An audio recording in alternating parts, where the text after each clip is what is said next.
만약에 여러분은 내 배우자가 불륜을 저지른 사실을 알게 된다면 다들 어떻게 하실 건가요? 이거 좀 무거운데. 왜 갑자기. 가슴이 턱 막혀와요. 참 어려운 문제인데요. 교수님! 교수님은 혹시 그럴 일은 없겠죠? 네, 없겠죠. 결혼한 지 30년이 넘다 보니까 네. 이제라도 사랑하는 사람이 있다 그러면 보내줘야 돼요. 뭘 붙잡고 있어. 쿨하시다. 네. 하지만요, 정말 물증도 없이 심증만 가지고 이 배우자에게 몰아붙인다면 정말 예, 예. 그 당사자는 아마 너무 억울할 것 같아요. 그렇죠. 왜냐하면 살다 보면 여러 가지 오해가 생기기 마련이잖아요. 네. 그래서 저는 예, 예. 제 아내에게 정말 아무것도 묻지도 따지지 않습니다. 정말 저는 쿨하거든요. 네. 본인도 깨끗하신 거죠? 하니까. 예. 그럼요. 믿습니다. 네. 믿습니다. 예. 물론 뭐 그렇게 깨끗하신 분이 있을 수도 있지만 네. 대부분 이제 이런 사건들은 오해에서 시작이 되죠. 그래서 오늘 이제 다뤄볼 사건은 이 오해가 너무나 커져가지고 결국에는 이제 편집증적인 망상까지 진행이 돼서 결국 인명피해가 난 사건, 소위 이제 여대생 청부 살인 사건에 대해서 오늘 다루어보도록 하겠습니다. 네.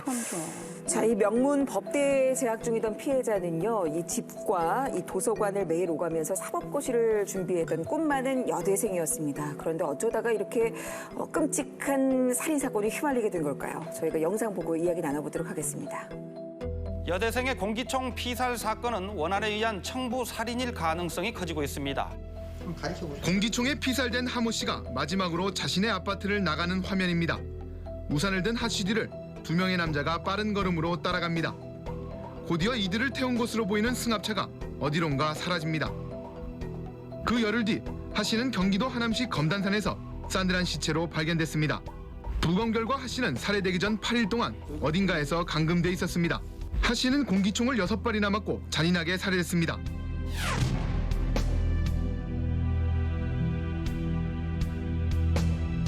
네, 명문여대 법과대학 재학 중이었던 하양, 당시 22세예요. 2002년 3월 6일 새벽 5시경에 수영장에 간다고 집을 나선 후 홀연히 사라집니다. 그리고 실종이 된 지 열흘 뒤인 3월 16일에 경기도 하남시에 있는 야산에서 시신으로 발견이 되는데요.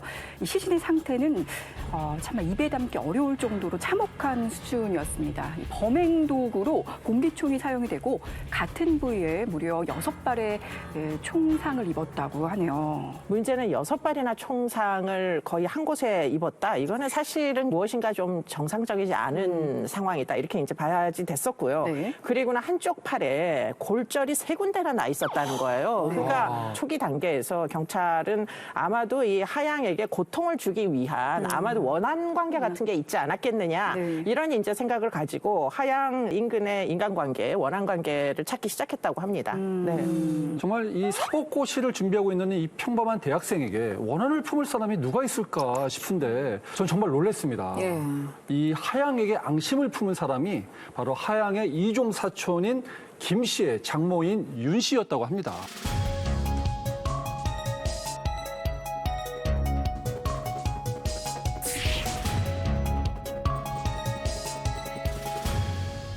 이종 사촌 오빠 만나기도 어려웠거든요. 그렇죠, 근데 그렇죠. 이종 사촌 오빠의 장모를 만났다는 이게 어떻게 이게 얽힌 관계인 건가요, 교수님? 글쎄 굉장히 일반적이지가 않죠. 예. 그래서 이 이제 오빠를 캐기를 시작하고 보니 오빠가 서울대 법대를 졸업을 하고 사법고시에 합격을 한 아주 엘리트 판사였다고 합니다. 네. 더군다나 상상하기가 어려운 지금 상황이잖아요. 네. 그래서 결혼을 어떻게 했는지 하는 것들을 좀 추적을 했다 그래요. 그랬더니 사실은 이 결혼이 소위 정략 결혼. 그래서 아마도 이제 소개시켜준 뚜쟁이라고 부르나요? 그런 분들에게 이제 굉장히 거액을 주고 정략 결혼의 과정을 거쳤다고 하는데요. 그러다 보니까 이 이제 젊은 부부가 아무래도 뭐 오랜 동안 연애를 해서 결혼한 게 아니다 보니까 결혼을 하고 나서 마찰이 자주 있었다. 이렇게 이제 알려지고 있고요. 결국은 범인의 딸이죠. 우리 남편이 너무 잘났으니까 혹시 여자 관계가 복잡할지도 모른다라는 생각을 막연하게 했던 것 같아요. 그래가지고 그런 종류의 의심을 어머니한테, 그러니까 장모에게 남편이 누군가 만나고 다니는 것 같다 이렇게 얘기를 했다는 겁니다. 모든 오해는 거기서 출발한 거예요. 네.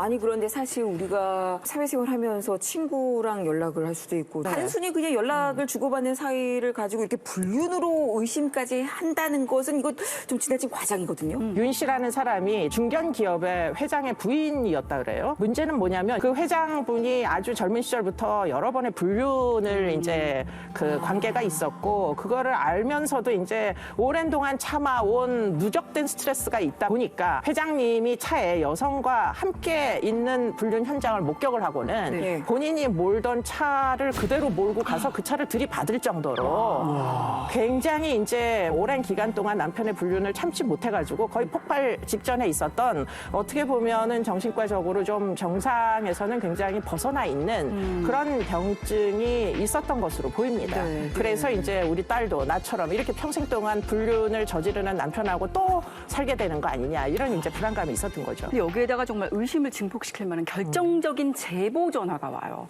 이 전화가 굉장히 결정적인데 1999년 윤 씨 집으로 의문의 전화 한 통이 걸려옵니다. 지금 당신 사위 김 판사가 바람났다. 이 말만 남기고 그냥 전화를 끊어버린 거예요. 그럼 이제 사실 확인을 먼저 하고 해야 될 텐데 그냥 믿은 건가 봐요. 그때부터 윤 씨가 제정신이 아닌 거죠. 자기 사이가 바람났다고 생각을 하니까 당장 사위인 김 판사한테 너 지금 누구랑 연락을 했냐. 이렇게 박달하고 추궁을 했더니 그냥 얼버무린 거죠.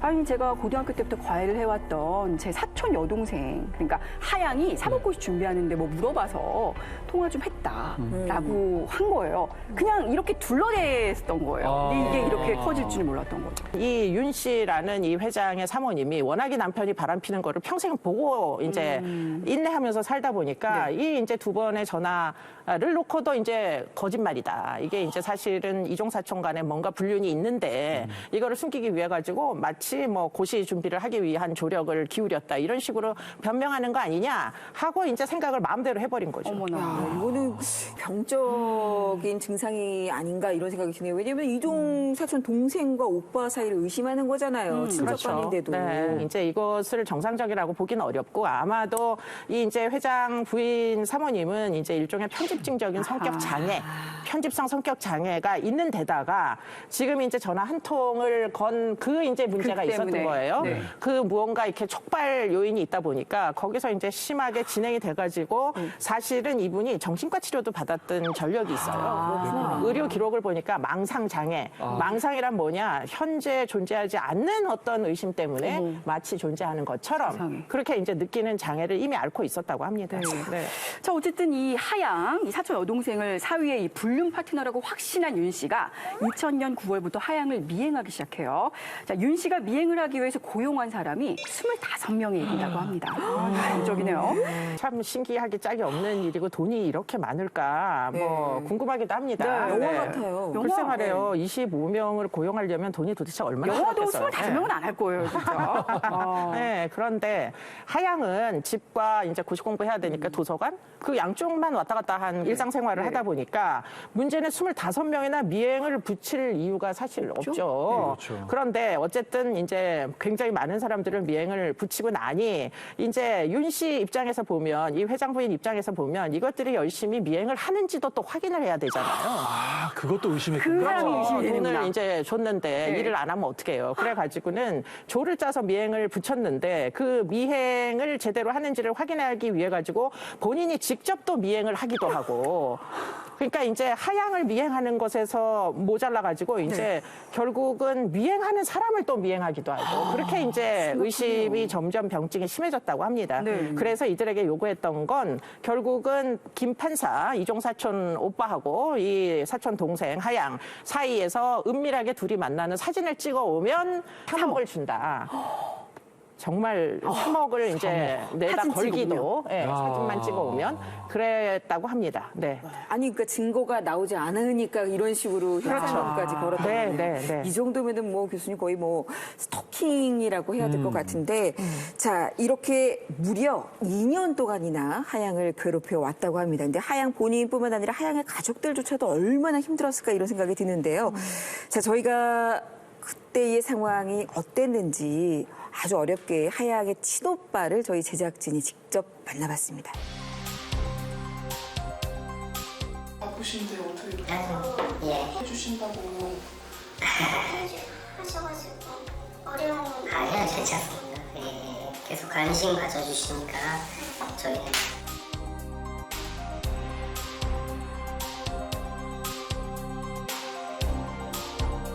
집에 이제 이상한 전화가 와서 분명히 나이 드신 아주머니인데 동생 친구라면서 전화를 바꿔달라고 하는 이상한 전화도 왔었고, 그리고 또 직접 동생도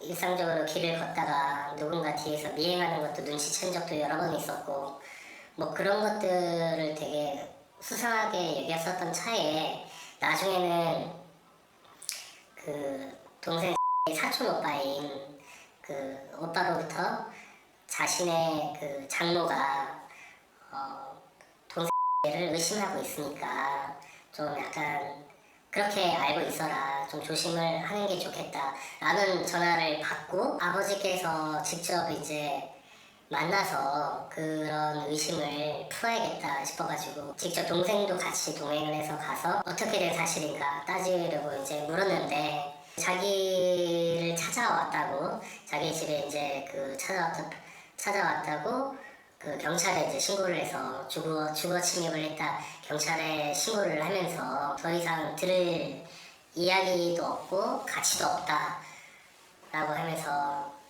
자신의 그 생각이 다 맞다는 듯이 그렇게 말을 하면서 저희 보고 이제 당장 나가달라 그러면서 소리를 지르고 욕설을 하고, 그래서 그때 이제 내린 결정이 이거는 정말 말로는 해결할 수 없겠구나, 상식이 통하지 않는구나 싶어가지고 접근 금지 가처분 소송을 낸 것이었거든요.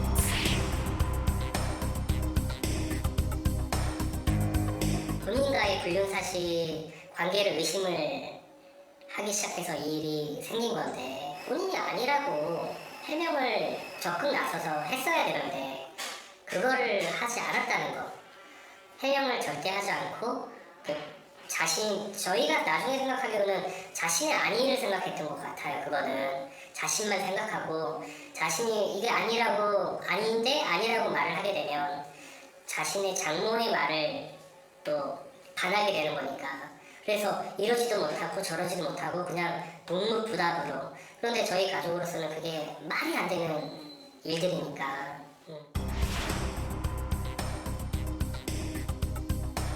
첫날 바로 가출 신고를 하면서 이거는 분명 그 몇 달 전에 있었던 그 일과 관련이 있을 거라고 직감을 하고, 또 마침 아버지께서 그러한 일들이 다 일어나기 몇 달 전에 그 누군가 접근을 해서 명함을 받은 적이 있었는데, 갑자기 그게 생각이 나셔서 그 조사를 해보니까 그 명함 준 사람이 그 사모님의 조카라는 사실을 알게 되면서 수사에 이제 급물살을 타게 된 거죠. 희대의 납치 살해극을 벌인 용의자 41살 윤모 씨와 40살 김모 씨가 구속 수감됐습니다. 지난해 3월 여대생 하 씨를 납치해 살해한 뒤 사체를 유기한 혐의입니다.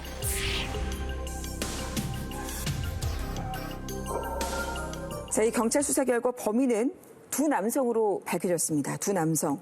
하양을 살해한 두 남성, 교수님 어떤 사람이었습니까? 네, 뭐 하양을 살해한 사람은 이제 두 남성 A 씨와 B 씨라는 사람이 있었는데, 네. 이 중에 A 씨라는 사람이 이제 이 회장 사모님의 조카였다고 알려지고 있습니다. 그래서 그분이 이제 한 40대 정도 되고 운전기사 생활도 아마 했던 것 같아요. 이 윤 씨 집안에서. 그러다 보니까 이제 이 사람 불러다가 사위의 이종 사촌 동생이 수상하니 감시를 해라 해가지고 아마 A 씨가 25명, 아까 미행을 붙인 사람이 25명이라고 했잖아요. 그분들을 이제 총괄을 해가지고 감시를 했다고 합니다. 그런데 감시를 눈치를 당연히 챘겠죠. 하양 측에서. 그래서 접근 금지 명령을 법원에다 요청하게 됩니다. 네. 그래서 결국에는 접근 금지가 돼버린 거예요. 그러니까 미행하던 사람들이 자유롭게 미행을 할 수 없게 되니까 더더욱 이제 이 회장 사모님의 뭐 재촉은 이만저만이 아니었겠죠. 그래서 결국에는 이 A 씨가 직접 나서가지고 결국은 이제 이 하양을 살해할 계획을 세우게 되는데 혼자서 하기가 너무 힘드니까 그 고등학교 동창이었던 B 씨를 끌어들여가지고 좀 나 좀 도와줘라 해가지고 이제 두 명이 결국은 살해하기에 이르게 되는 겁니다. 네. 아, 그랬군요. 정말 영화에서나 나올 법한 그런 청부살인이 현실에서 그것도 2002년도에 벌어졌다는 게 참 믿기지가 않는데요. 전 좀 이해가 안 되는데 도대체 얼마의 대가를 받았길래 이런 어마어마한 무시무시한 살인을 계획을 했을까라는 생각이 드는데요. 글쎄, 어떤가요? 뭐 돈이 도대체 어떤 액수일까 궁금하기도 한데요. 왜냐하면 이게 이제 누가 도대체 사람을 죽이라고 부탁을 받고 그걸 수행을 하겠습니까? 그러니까요. 그런데 이 기사 노릇을 했던 이 조카 A 씨는 지금 이 사모님으로부터 얼마를 받았느냐? 2억을 이제 요구를 했다 그래요. 그러니까 공범 B 씨가 있으니까 뭐 한 명씩 이제 1억 이렇게 해서 이제 2억을 요구를 했는데 또 회장 부인이 2,500만 원을 깎아달라. 아니 무슨 가격? 1억 7,500만 원이 총액이었다고 하고 알려지고 있고요. 그중에 5천만 원을 먼저 받아가지고 이제 미행하는 사람부터 뭐 B 씨까지 꽤 여러 사람이 있다 보니까 아마 여러 사람에게 이제 이 돈을 쓴 것 같습니다. 그러다 보니 돈이 다 떨어진 거예요. 5천만 원으로 이 착수금 형태로 줬으면은 그걸로 이제 범행을 계획을 해야 되는데 돈은 그냥 다 탕진을 해버리니까 그러니까 더 이제 코너로 몰리게 된 거죠. 청구를 받은 사람조차도 결국은 이제 하양을 납치를 하게 됩니다. 그러니까 처음에 이제 실종 신고를 하셨다고 아까 오빠분이 나오셔서 말씀하셨잖아요. 그때 그 시간대까지는 아마 하양이 살아 있었던 것 같아요. 결국은 이 납치를 해가지고 8일 동안 감금을 했습니다. 그러니까 조금만 수사를 좀 더 빨리빨리 이제 했으면은 사망하기 전에 구할 수도 있지 않았을까 하는 안타까움이 여기서 이제 있는 거죠. 8일씩이나 감금이 돼 있다가 결국에는 이제 사망을 하게 된 거죠. 네. 아무리 돈이 탐나도 그렇지 돈을 받고 살해를 한다는 자체가 정말 이해가 안 가는데 근데 이들은 이제 납치를 일단 했는데 어떻게 하다 꼬리를 잡혀서 이 들통이 났는지. 청부를 한 뭐 과정은 굉장히 치밀하지를 못했던 것 같아요. 그래가지고 결국은 그 회장 사모님이 지금 이렇게 청부를 한 그 A 씨에게 심지어는 돈을 줄 때 현금으로 안 주고 송금을 하고 막 이렇게 했다 그럽니다. 그러니까 아마도 계좌 추적만 하면 A 씨의 윤곽은 금방 튀어나왔을 것으로 추정이 되고 그래서 이제 검거에 나서게 됐는데 문제는 이 사람이 당시에 베트남으로 이미 출국을 하고요. 아까 고등학교 동창 B 씨가 또 있었다 그랬잖아요. 그 사람은 또 홍콩으로 출국을 해버렸다고 합니다. 그러니까 A 씨도 B 씨도 한국에 없어진 거죠. 그러니까요. 자, 경찰이 이제 B 씨의 행적을 파기 시작을 하는데 아까 공기총으로 이제 살해를 했잖아요. 공기총 같은 범행 도구를 B 씨가 구입한 흔적, 또 윤 씨로부터 두 사람 A 씨, B 씨 모두 거액을 받은 흔적들을 경찰이 모두 찾아냅니다. 하지만 이제 교수님 말씀대로 해외로 도피를 했는데 그럼 경찰은 어떻게 그러면은 뭐 인터폴로 수배했나요? 뭐 어떻게 잡게 됐나요? 네, 여러 가지 어려움이 있었다고 합니다. 그래서 아까도 말씀을 드린 대로 지금 이제 빨리 이 A 씨와 B 씨를 잡지를 못하다 보니까 하양의 아버지가 직접 이제 베트남에 있다고 알려진 이 A 씨를 잡기 위해 가지고 출국을 해서 현상금을 걸고 뭐 이민사회에 교민사회에 이 A 씨를 본 적이 있는지 물어보고 다니시고 더군다나 그런 와중에 이 A 씨라는 자가 이 중국으로 넘어갔다는 사실을 알게 돼요. 그래서 결국에는 검거한 것은 이제 중국에서 검거를 한 것으로 보이고요. 그리고는 B 씨도 결국은 중국 공안에 의해서 체포가 됩니다. 네. 그렇게 됐군요. 경찰에 송환된 41살 윤모 씨와 40살 김모 씨는 오랜 도피 생활에 지친 듯 초췌한 모습이었습니다. 사건 내용을 묻는 취재진에 대해 직접적인 답변을 하지 않았습니다. 경찰에 가서 얘기하겠습니다. 용의자 김 씨 앞으로 입금된 5천만 원짜리 거액의 자료가 있기 때문에 그것을 출처를 추궁한 결과 그 대가를 받은 돈이라고 인정을 했습니다. 지난해 3월 하양 살해 사건이 일어난 뒤 각각 홍콩과 베트남으로 도피했던 이들은 지난달 25일과 28일 중국 이엔지에서 불법 체류와 미입국 혐의로 중국 공안에 붙잡혔습니다. 네, 그 이후 대법원에서는 조카 A 씨와 또 공범 B 씨 그리고 이 사건의 주범인 장모 윤 씨를 최종적으로 무기징역을 선고를 했습니다. 하지만 수감 생활 중에도 큰 사회적 물의를 일으켰는데요. 일단 영상을 보고 이야기를 나누겠습니다. 여대생 청부 살인 사건의 범인 윤모 씨는 대법원의 무기징역 선고 이후 병원의 주치의 방교수가 발급한 진단서를 근거로 지난 2007년부터 형 집행정지를 받은 뒤 5차례 이를 연장하며 호화 병실에서 지내왔다는 의혹을 받고 있는데요. 검찰은 어제 압수수색을 통해 윤 씨에 대한 진료 기록 등 관련 자료를 확보한 것으로 알려졌습니다. 윤 씨는 정말 마지막까지도 피해자들에 대한 반성도 하지 않고 대학병원의 의사까지 매수를 해서 형 집행정지를 수차례 받았다고 합니다. 네. 그렇게 해서 병원 특실에서 호화롭게 생활을 했다고 알려졌는데요. 정말 믿기지가 않습니다. 어떻게 대한민국에서 이런 일이 벌어질 수가 있는 건가요? 우리 물 한 잔 먹고 할까요? 속이 막 답답해가지고. 그러니까 어떻게 이럴 수가 있어요, 진짜. 지양해야 될 일들이 벌어진 것으로 보입니다. 그래서 이제 당시만 해도 검사가 직권으로 형을 집행 정지하던 일들이 가능했습니다. 물론 지금은 제도가 바뀌어가지고 심사위원회가 있고 위원회에서 만일 반대가 있을 경우 쉽지 않은데요. 그런데 뭐 그 당시만 해도 검사의 직권으로 이게 가능하다 보니까 사실은 무기징역까지는 주었으나 그 이후에 이제 뭐 아무래도 수감 생활을 좀 더 편의를 좀 봐달라. 더군다나 이제 이 윤 씨가 나이가 꽤 됐었고 더군다나 좀 이렇게 정신과적인 문제가 있지 않습니까? 그러다 보니까 아마 윤 씨의 가족들이 호소를 많이 했던 것 같아요. 그래서 형이 집행 정지가 돼가지고 병원에서 또 생활을 한편으로는 하게 되고 뭐 별달리 크게 생명에 지장이 있는 질병은 아니었던 것으로 알고 있습니다. 그래서 이제 논란이 무지하게 많이 돼가지고 결국 어떻게 됐느냐? 도대체 무슨 진단서를 가지고 이 사람을 이렇게 병원에서 입원 가료를 받게 형을 집행을 정지했느냐 하고서는 이제 조사까지 이루어지고 했다고 합니다.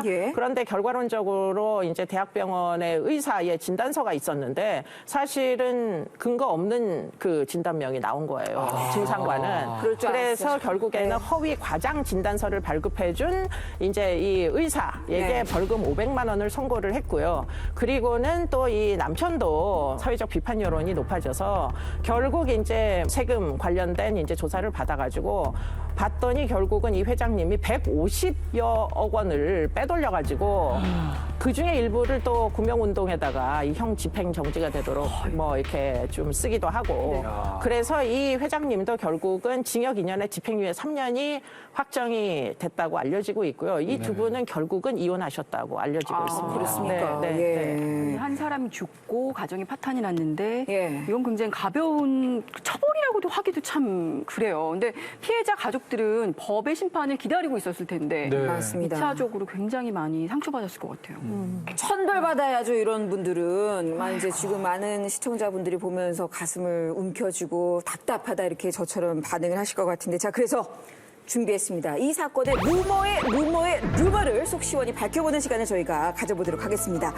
자, 첫 번째 루머는 제가 말씀드릴게요. 이겁니다. 사실 이 윤 사모님이죠. 이 윤 씨의 청부살인 타겟이 하양만은 아니었다고 합니다. 이게 맞습니까? 이게 참 이 미스테리인데요. 답은 네입니다. 이 무서운 분이에요, 이분은. 어떻게. 회장 사모님이 아까도 제가 몇 번 말씀드렸지만 사고 방식이 좀 정상에서 굉장히 벗어난 것 같다. 그런 이제 남들을 의심을 하고 나에게 해코지를 할지 모른다. 또 우리에게 해코지를 할지 모른다. 이렇게 생각하는 뭐 어떤 일관된 어떤 성격 특성을 우리가 편집성 성격장애라고 얘기를 합니다. 그런데 그러다 보니까 의심이 한두 명이 아닌 거예요, 대상이. 그래서 처음에는 회사 임원을 의심을 했다 그럽니다. 그래가지고 회사 임원을 죽여달라고 이제 청구를 또 하기도 하고 이랬다 그러는데 그 임원은 남편이 횡령 문제로 구속됐을 때가 있었다고 그래요. 그 남편이 구속이 된 와중에 회사를 장악하려 한다라는 망상에 사로잡혀서 이 임원을 없애주세요. 이렇게 이제 첫 번째 부탁을 했고요. 두 번째 부탁은 하양의 아버지를 또 없애달라 이렇게 부탁을 또 했다고 합니다. 그래서 결국에는 이제 마지막 타겟이 결국은 이 하양이었던 거예요. 그러니까 굉장히 일관된 어떤 행동 패턴이 사실은 존재했던 거죠. 무섭네요. 두 번째 루머입니다. 맨 처음 김 판사의 불륜 사실을 장모 윤 씨에게 제보했던 그 전화. 맞아요. 의문의 전화 한 통은 바로 이 전화를 건 사람이 뚜쟁이, 주배쟁이였다. 이 정도 사실입니까? 네, 그게 이제 사실입니다. 이게 이제 웬일이야. 사실은 이 전화가 회장 부인의 망상을 마구 촉진을 했던 굉장히 중요한 사실 계기가 그럼요. 됐잖아요. 그런데 이 뚜쟁이는 나름대로 이 집안에 굉장히 불만이 있었다고 합니다. 그런데 그 불만이 뭐였느냐? 사실은 이 판사에게 대한 불만이었던 거로 알려지고 대한 있습니다. 사위에 불만. 대한. 이제 부잣집 딸이었잖아요. 네, 그 중견기업의 딸과 혼사를 성사시키도록 중매를 해줬는데 물론 여자 측에서 굉장히 많은 이제 그 성사금을 제공을 하겠죠. 네. 그런데 남자도 돈을 줘야 될 거 아니에요. 이게 혼사니까. 그런데 김 판사가 문제는 이런 것들은 다 불법 거래다 이래가지고는 돈을 지불을 안 한 겁니다. 성사금을. 그래서 이제 거기에 불만을 품고 전화를 한 통화를 해서 해코지는 판사를 해코지 하려고 그랬는데 문제는 판사가 희생된 게 아니라 판사의 그 이종 황교안 사촌 네. 동생이 죽어버린 거잖아요. 네. 정말 이 뚜쟁이도 사실 굉장히 왠지 도덕적으로 문제- 그럼요. 반성해야 됩니다. 아니 네. 이 처벌을 전혀 안 받나? 받습니까? 처벌 안 받았죠. 네, 장난 전화라고 나중에는 얘기했다는 거 아니에요. 와. 정말 그 휘발유를 끼얹어 놓고 이렇게 얘기해도 되는 건지 모르겠습니다. 이 사건이 일어난 후에도 여전히 김 판사는 판사로 재직 중이다. 저도 이 부분이 좀 궁금한데요. 이 김 판사 입장에서도 이 사건 이후에 마음은 편치 않았을 것 같거든요.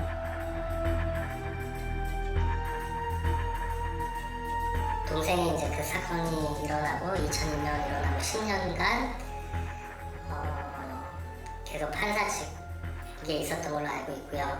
그리고 나서 이제 변호사 개업을 했고 지금은 현재 아직 변호사직을 유지하고 있는지는 확인을 못했고 그리고 그 딸과는 이혼을 한 2년 3년 전에 했다고는 가족들로부터 들었어요. 자, 오늘 이 사건을 분석하는 내내 이 말이 머릿속을 떠나지 않네요. 유전 무죄, 유전 유죄. 저희 형 집행정지가 취소돼서 다시 이제 교도소로 돌아온 윤 씨. 교수님, 정말 궁금한 건요. 윤 씨가 왜, 어떻게 이곳으로 왔는지, 그리고 마지막으로 제가 흥분하게 되는데 마지막으로 이제 이 사건에 대해서 이제 교수님도 시청자분들에게 한 말씀 하고 싶으신 게 있을 것 같아서 네. 한 말씀도 해주시고 윤 씨는 왜 오게 되었는지 이 부분에 대해서 좀 말씀해 주세요. 아마 짐작을 하기에는 지금 이 사건이 2002년에 일어났잖아요. 네. 그러니까 이분이 이제 결국은 검거되고 형을 산 기간이 아마 15년이 넘었을 걸로 추정이 됩니다. 네. 그러다 보니까 보통 이제 무기징역이라도 짧게는 이제 한 30년 이상 사는 경우는 거의 없어요. 가석방이라는 게 됩니다. 네. 또 모범수의 경우에는 뭐 형이 좀 줄어드는 수도 있습니다. 그러다 보니까 아마 15년 이상이 되다 보니 아마 모범수가 내부적으로 된 것 같고요. 그러나 뭐 아까 의심을 한 것처럼 아무나 가는 곳은 아닙니다, 여기가.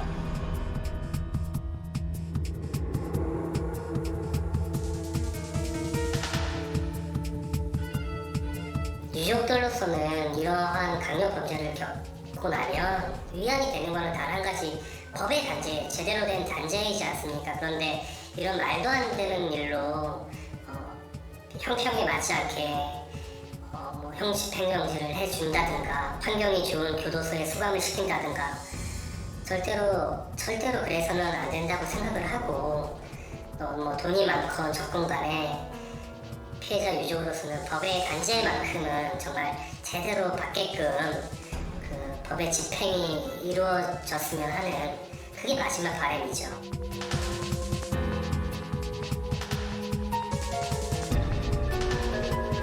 네, 하양 친오빠의 인터뷰를 들어보셨는데요. 지금 18년이라는 세월이 흘렀습니다만 가족들의 슬픔은 여전히 사건이 일어났던 2002년에 머물러 있습니다. 얼마나 안타깝고 억울하고 그렇겠습니까?